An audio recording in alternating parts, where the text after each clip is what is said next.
اسلامی اقتدار وہ کہلائے گا جس میں یہ چار شرطیں ہوں: نماز قائم کرنا، زکوٰۃ دینا، نیکی کا حکم دینا، گناہوں سے روکنا۔ یہ چار شرطیں ہوں تو وہ اسلامی اقتدار کہلائے گا۔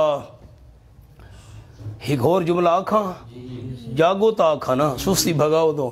ریاست مدینہ وہ کہلائے گی جس میں یہ چار شرطیں ہوں۔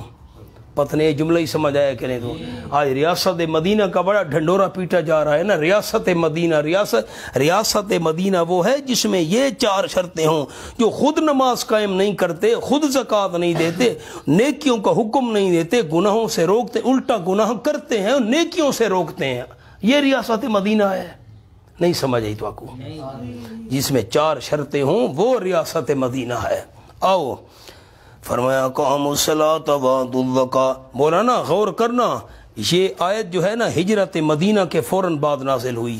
یہ آیت سن رہے ہو؟ یہ آیت ہجرت مدینہ کے فوراً بعد نازل ہوئی۔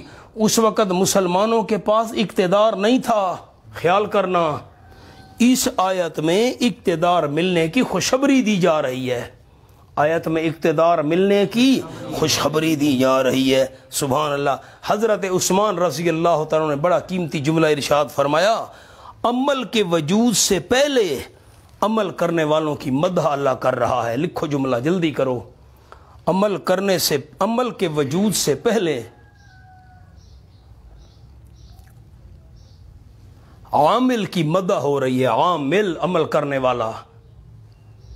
عمل کے وجود سے پہلے عامل کی مدح ہو رہی ہے، تعریف۔ ابھی اقتدار ملا نہیں اور تعریف پہلے شروع کر دی۔ اقتدار مل گیا تو یہ کام کرنے ہیں میرے صحابہ نے۔ سبحان اللہ۔ جن کو اقتدار ملے ان کو یہ چار کام کرنے چاہیے، اور آج کل حالات کیا ہیں؟